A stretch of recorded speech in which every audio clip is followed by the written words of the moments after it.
बहुत ही मज़े का रशियन सैलेड जो कि झटपट बनेगा, तो उसकी रेसिपी हम आज आपके साथ शेयर कर रहे हैं। और प्लीज़ रेसिपी पसंद आए तो लाइक, शेयर और सब्सक्राइब ज़रूर कर दीजिएगा।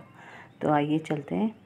यहाँ मैंने एक बाउल लिया है जिसमें हम जो चीज़ें डालेंगे वो सुन लीजिए। किशमिश है, बंद गोभी है, मैक्रोनी बॉयल है, और मायो है, और जनाब अनार हैं, और क्रीम है हमारे पास,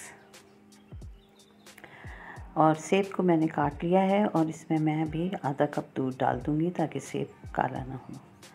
तो बहुत आसान सी रेसिपी है और बहुत जल्दी बनेगी, तो मुझे उम्मीद है कि आपको पसंद आएगी।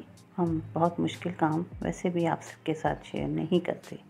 तो ये मैंने चौथाई टीस्पून अजीनोमोटो लिया है और इसमें ये मैं क्रीम डाल रही हूँ। क्रीम क्योंकि फ्रीज़ हुआ हुआ है तो इसलिए किया है मैंने। थोड़ा इसको मैं अगर मिक्स करूँगी उसके साथ मायो के साथ तो वो अच्छी तरह हो जाएगा।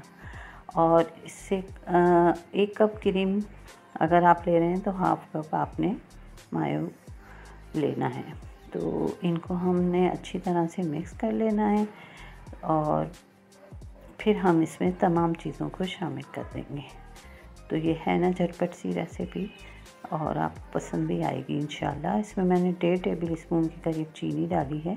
अगर मुझे कम लगेगी तो मैं मज़ीद भी डाल दूँगी। तो अभी हम इसको मिक्स कर लेते हैं अच्छी तरह से। ये देखें, और ये जो दूध मैंने डाला था हाफ़ कप सेब के अंदर, ताकि सेब काला ना हो, वो हम इसके अंदर अभी शामिल कर देंगे, क्योंकि सेब जल्दी काला हो जाता है, आपको पता ही है। तो हमारी कोशिश है कि सेब को हम काला नहीं होने दें।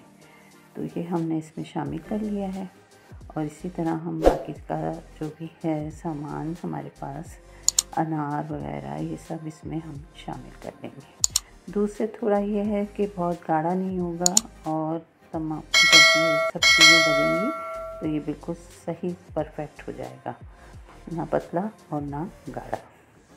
अब इसमें हमने डाल देना है थोड़ा सा नमक, बिल्कुल थोड़ा सा, और 1 टीस्पून के करीब हम इसमें ताज़ा कुटी हुई काली मिर्चें डाल देंगे।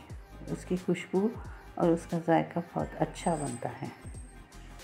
इन दोनों चीज़ों को भी आप अच्छी तरह मिक्स कर लें। और अब हम इसमें मैक्रोनी डाल देंगे 1 कप के करीब। ये हमने किशमिश ली थी, धो के अच्छी तरह साफ़ कर ली है, और 1 गाजर बहुत बारीक बारीक हमने इसको काट लिया है, वो इसमें शामिल करेंगे। इसमें डालेंगे बंद गोभी को, ये भी धुली हुई साफ़ खुश्क कर ली थी, इसको भी इसमें डाल दीजिए।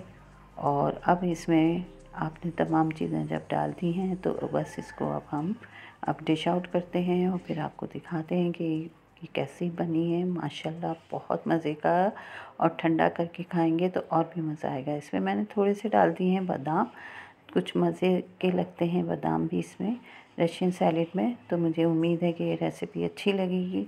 अगर अच्छी लगे तो प्लीज़ लाइक, शेयर और सब्सक्राइब ज़रूर कर दीजिएगा। बहुत बहुत मेहरबानी होगी आपकी। चलिए जी, फिर मिलते हैं इंशाल्लाह एक नई रेसिपी के साथ। अल्लाह हाफ़िज़।